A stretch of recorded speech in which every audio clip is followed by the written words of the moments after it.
back where you fucking started, Wagey. Someone has to fucking flip the burgers, dumbass. You're the virgin stroller.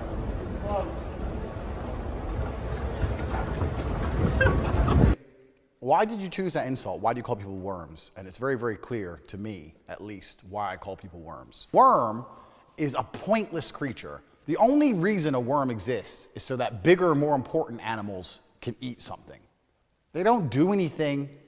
They can't see. They sit in the dirt and they just move around in the dirt and they try and hide a little bit and then a bird eats them. And most people live their lives as worms. Most of you are worms. You don't do anything important.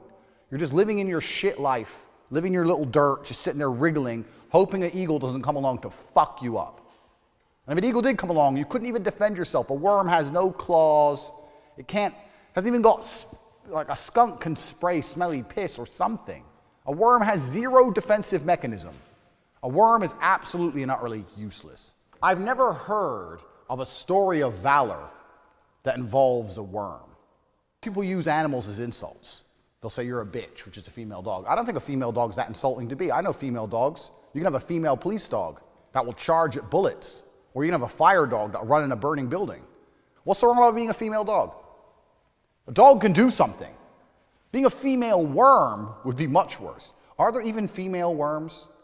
Are worms so shit that they don't even have genders? I'm about to do research in the middle of a Tate speech for the first time in my life. Earthworms are hermaphrodites. This is what I mean. They don't have genders. If you're a worm, you're not even a man or a woman. You're just a worm. If I were to come and knock on your door and say, I've decided I have a sexual attraction to twos, so I'm taking your girlfriend, you could do very little about it because you're a worm. Ice in your face, it's freezing cold.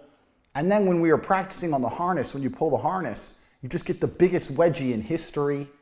And then you float in the cold for like 10 minutes, shivering. What's fun about that? Fucking cold. I don't like cold. I don't like. I wouldn't jump in a lake that's -5. Fuck, I would jump out of a plane that's -5. It's fucking cold. And then I looked around the skydiving room. So I always thought people who jumped out of planes were like badass. Like I imagined the skydiving school would be full of like military types or dudes like me. You know, like supreme specimens of man.